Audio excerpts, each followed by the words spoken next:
बितावा। अपने न पढ़ला बाकी बचवा के पढ़ावा। अपना न पढ़ला बाकी बचवा के पढ़ावा।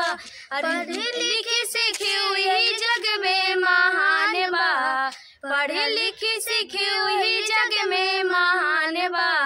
पढ़ा लिखा बबुआ कलमिए में जान बा। पढ़ा लिखा बबुआ कलमिए में जान बा। अरे कहानी विवेकानंद जी ज्योतिबाई फूले लइकवन के पढ़े खातिर भेजले स्कूले। अरे कहानी विवेकानंद जी ज्योतिबाई फूले